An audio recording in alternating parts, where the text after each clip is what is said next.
actually the first talk that I've given here in about 8 or 9 months. Well, the first talk I've ever given in this space, but the first talk I've ever given at this center, or I've given at this center in about 8 or 9 months. Yeah. So you guys are seeing me sort of emerging from this hiatus, emerging from this cocoon. And I decided over these past 8 or 9 months to just pull back from speaking or teaching or anything, just in about every way that I could. So over this time, I pulled back from giving public talks. I pulled back from putting out videos online. I pulled back from facilitating the developing intuition group. And I even pulled back from working with children as much as I was. And there's a couple reasons for this. One is I felt like I was just spreading myself way too thin. You know, I was just kind of getting this sense of burnout, and I felt like I was just going. But there was this underlying feeling of just like, I don't think I'm actually going anywhere. Y'all ever had that? No. That like endless hamster wheel? Foreign concept. Yeah, so you guys are familiar with that one. And the other big reason why I pulled back, and this was a big one for me, is I felt like I was getting way too caught up in receiving external validation. Yeah. And I felt like I was getting too caught up in the presentation of my message rather than just the purity of the message itself.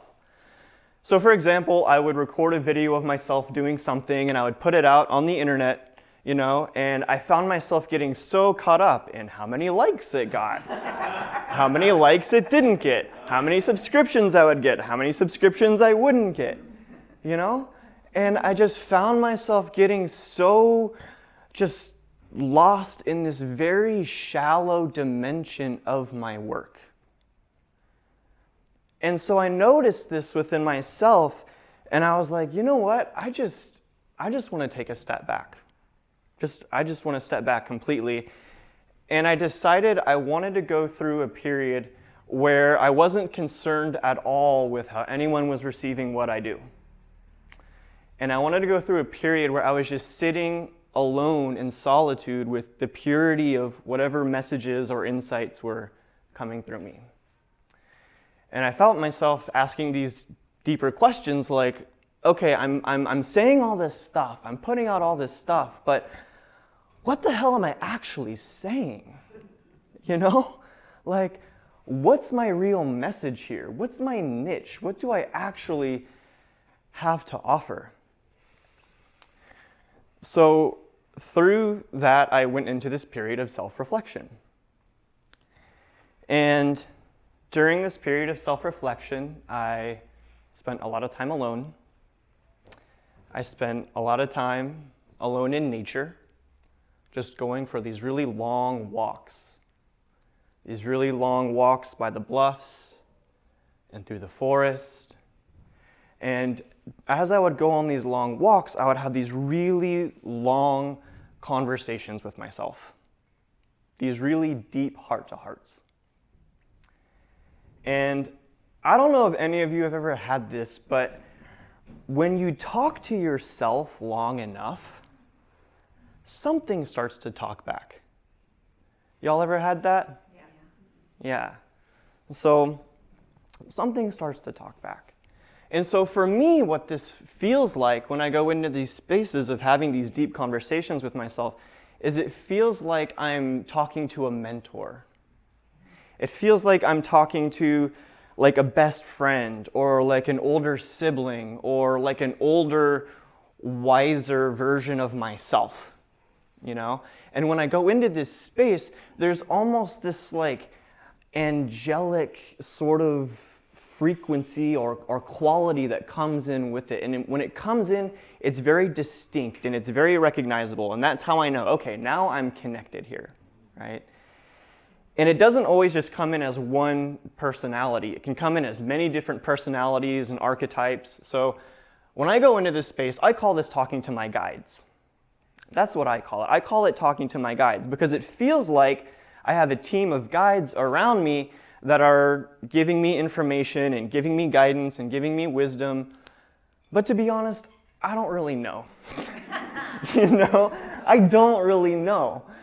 I might be crazy, for all I know. Then you're in good company. Yeah, y'all are my schizophrenic community here.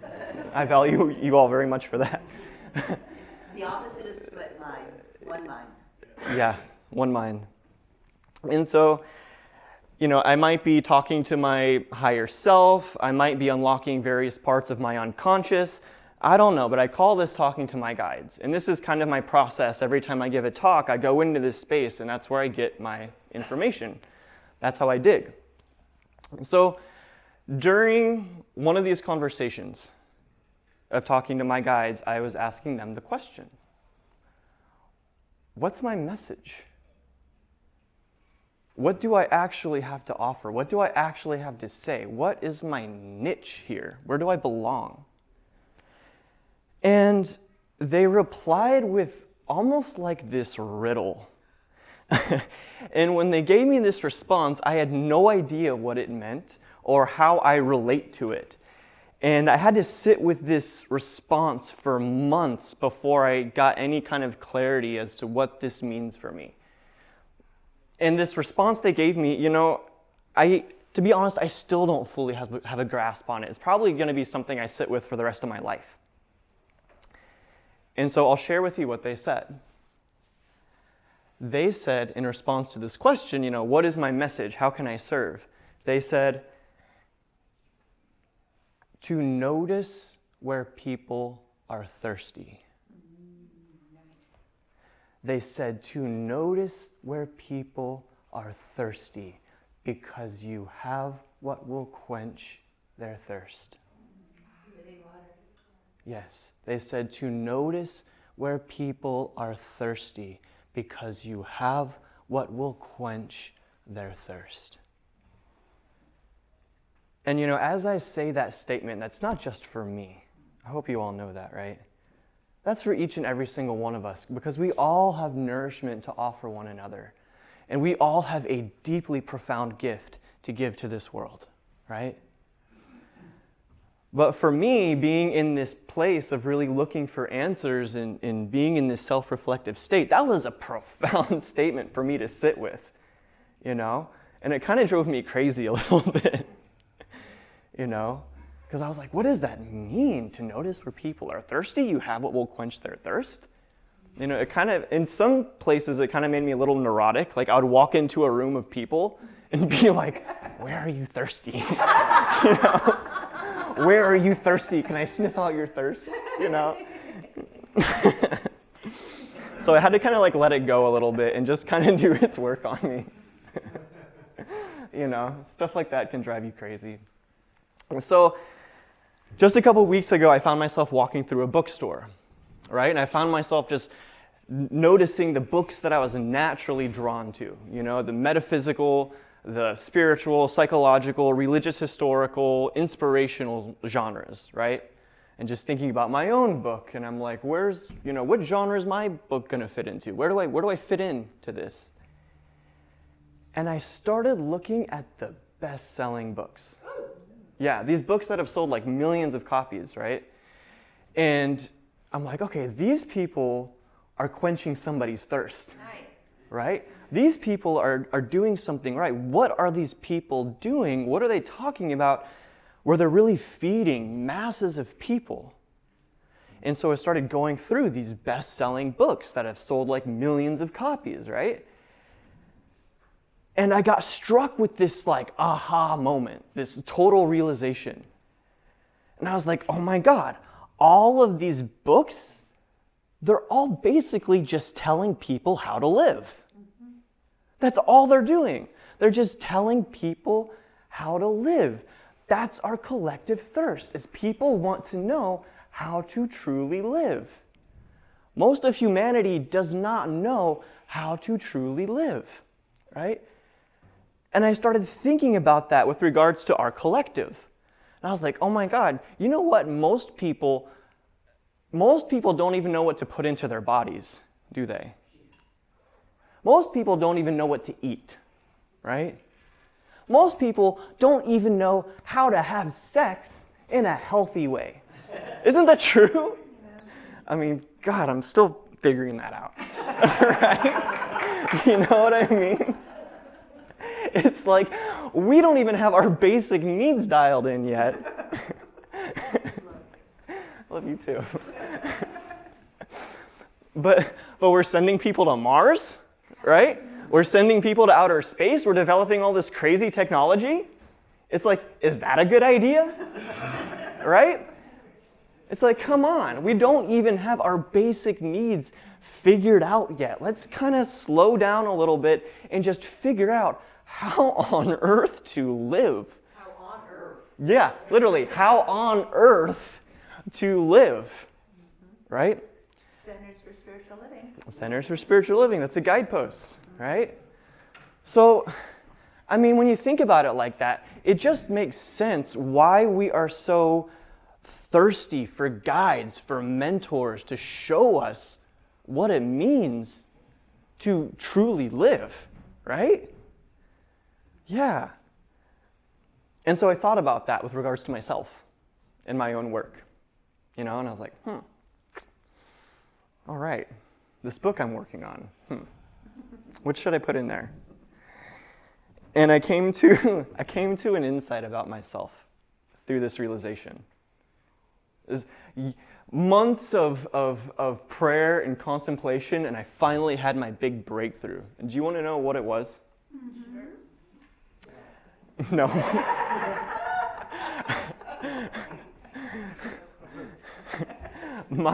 My big breakthrough through this was that I am in no position to tell anybody how to live. That's what I realized. After months of soul searching, that's what I realized about myself. I am in no position to tell anybody how to live. And I mean, let's just think about this, okay? I've never been married, never had kids. I've never owned my own business outside of selling my art and doing this. I've never owned my own property, never owned my own home. It's like, I'm not even 30 yet. Like, what the hell do I have to tell anybody how to live? I mean, seriously, my resume does not look very good to be put in that position. Right? I mean, come on. All right? It's like nobody better come to me and call me a life coach. All right? I had someone online reach out to me recently, and they were like, "Are you a coach?" And I was just like, please don't call me a coach. I have never been into sports. I just, everyone's a life coach these days, except for me. I'm the one exception. I do sessions, I offer counsel, but I am not a coach. And no disrespect to the coaches out there, by the way. You guys are doing a lovely job. It's just not me, okay? So, anyways, so that was my big breakthrough, right? And so I was like, I had to come to terms with that. I was like, okay, I can't tell anybody how to live. It's not my job. But what I realized what I can do is I may not be able to tell people how to live, but I can offer guidance and wisdom in helping people listen to that voice within them that does know how to live. Beautiful. Well done. Yeah, because that is something that my entire life has been devoted to up to this point. Every piece of where I am, me standing before you now and doing this and everything I'm doing with my art, all of that is a testament to being guided from within. Yeah, and you know what? I'll tell you something about walking this path. I'll tell you something about this. I've let a lot of people down in my life. I've let a lot of people down. My family, my friends, my lovers, my coworkers, my employers. You name it, I've let somebody down. You haven't let me down. Thank you, Sally. I worry about that sometimes. And welcome to the planet. Yeah, exactly.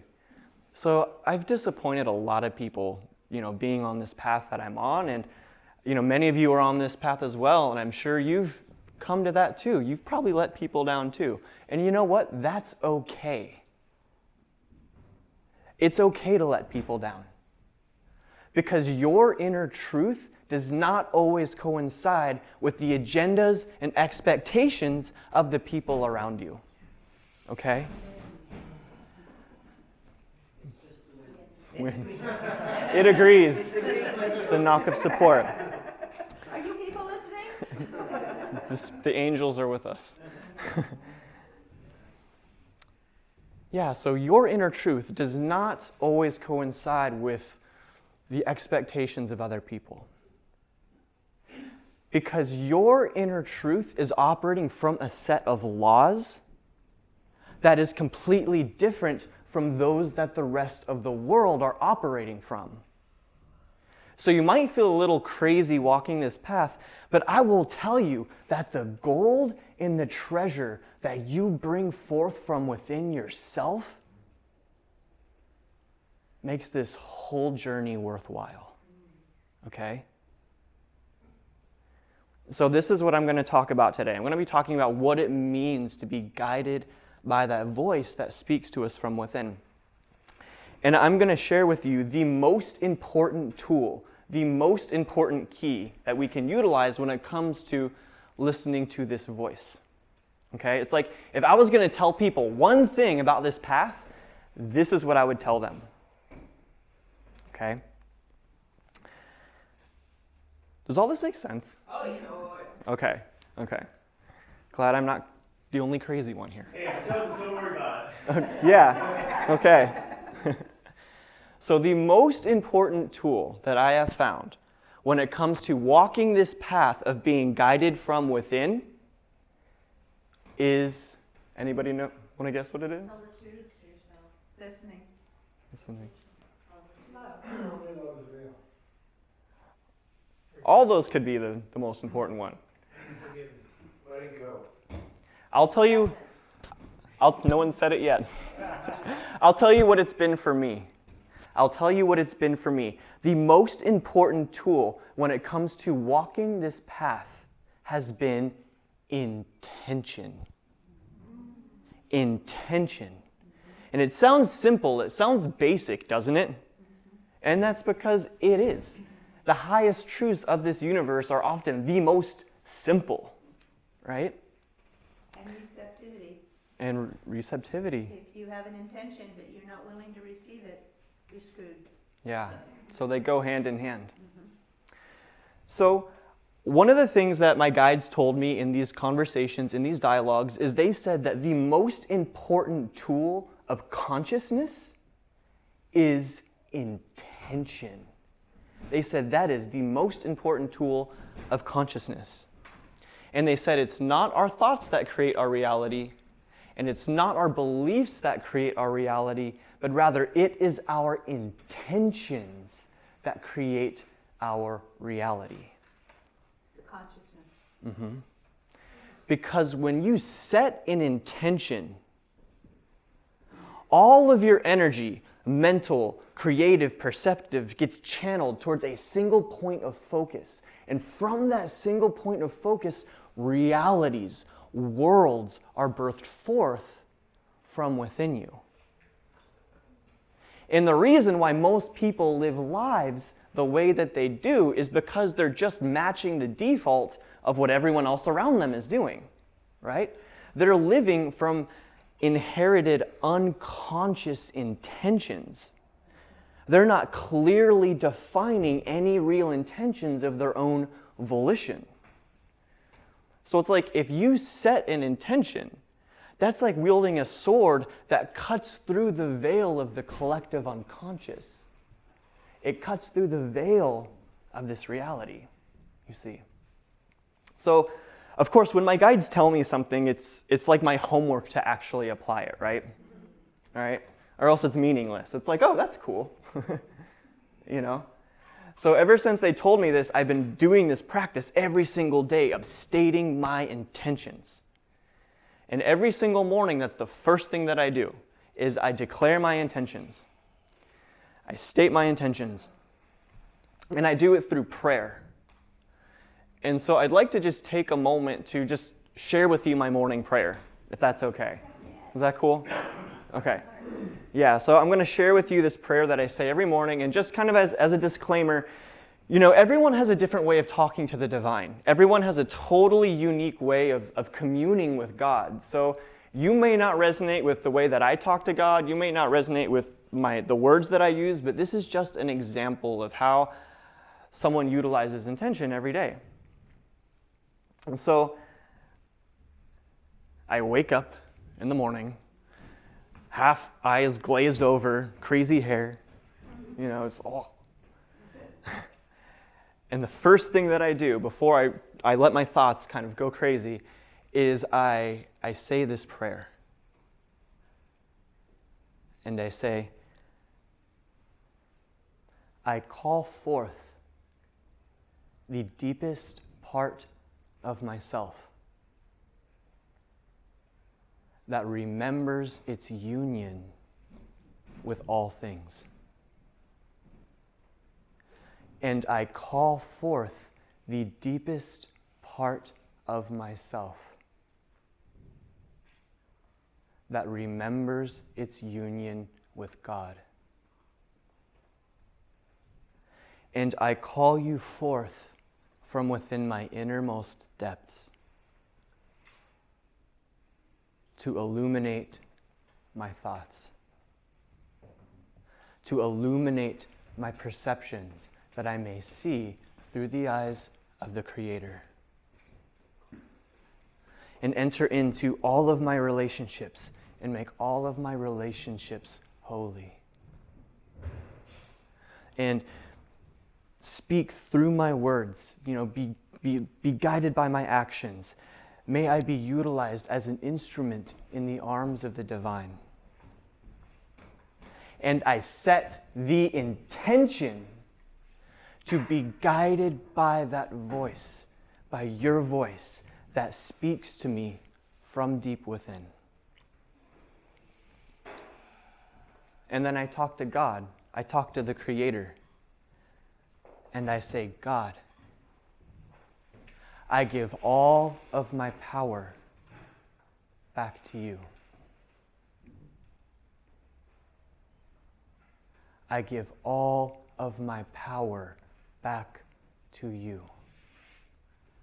I give you my everything, God. I give you my doubts. I give you my fears. I give you my insecurities. I give you my love, my hopes, my dreams, my passions, my strength, my weaknesses.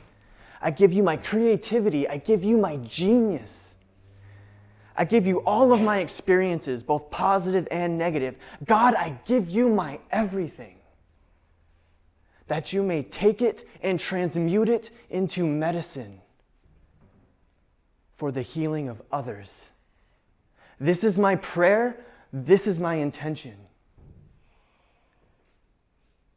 And so for me, this is the sword of intention that I wield every single day. You know, and it's not like I come screaming out of my cabin with like a battle axe every morning, you know? That's not how I start my day, even though maybe I should try that sometime. That could be fun. You know, it's a very quiet sort of inner relationship with the divine, right? And I'll tell you, with this tool, this is not some like airy-fairy unicorn kind of spiritual crap, you know? I mean, this is like deep Avatarian knowledge, you know? Because I will say, over the course of my life, I have undergone a radical transformation. I mean, I am unrecognizable from the person that I was like 8 years ago. I mean, seriously unrecognizable. And every aspect of grace that I have received for myself has come through the declaration of that intention over and over and over and over and over and over. And for the rest of my life, I will state that intention over and over and over until my final breath.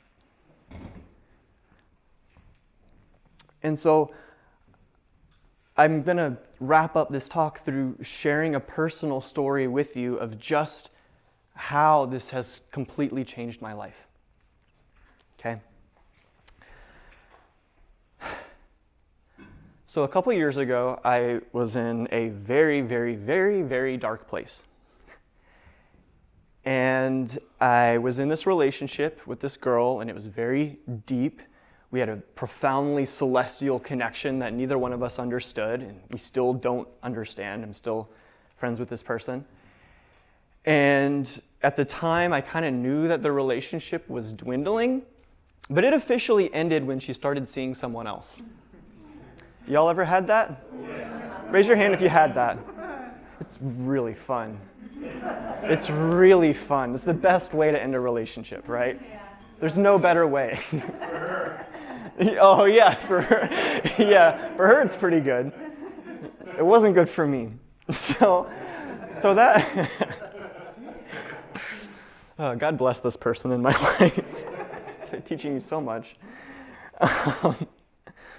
So at the end of this relationship, I decided I was going to free myself, and I decided I was going to go travel. And so I basically ended up sort of traveling, and one thing led to another, and I ended up living out of my car, basically with no place to stay. I ended up homeless, and I ran out of money very, very, very fast. Yeah. And I was totally alone at this point. I was by myself on this journey. I had no sense of direction. I wanted a sense of direction, but which way do I go? What do I go from here? I don't know. And probably the biggest thing that I was struggling with is I was struggling with these addictive, self-destructive patterns that I didn't know how to stop. And I didn't know how to let go of them. I just was cycling in these patterns. And I wanted to change so bad at this point. I wanted to do everything I could to fix myself and to better myself. So I did everything within my own personal power to heal. I was getting really into my body. I changed my diet. I became vegan. I became raw vegan. I was taking meditation seriously. I was doing affirmations. I was doing everything I knew to do to heal myself. And to put quite simply, none of it worked. At least for longer than a week.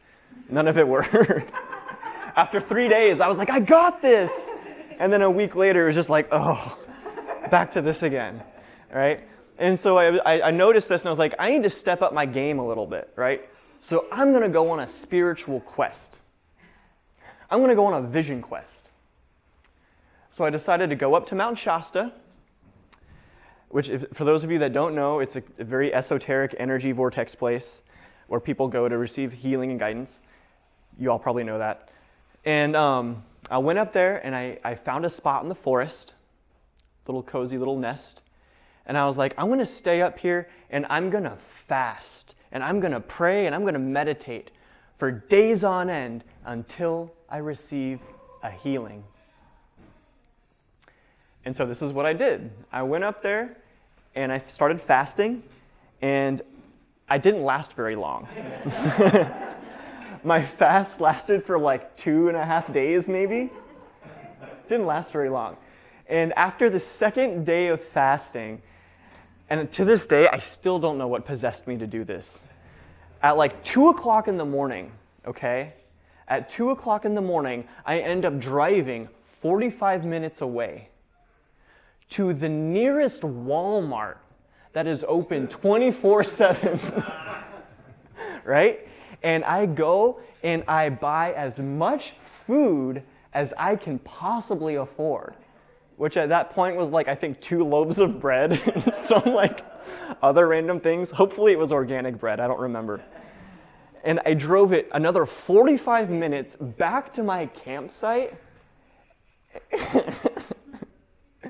And I had the biggest binge eating episode that I have ever had in my entire life. Okay? The biggest binge eating episode I'd ever had in my entire life. And I just remember when I got done, it was 4 o'clock in the morning, and I'm just lying in my car, just in shock of what I had just done. It's I came here to be close to God, and this is what I do. I mean, can you imagine like the shame and the guilt that I must have felt?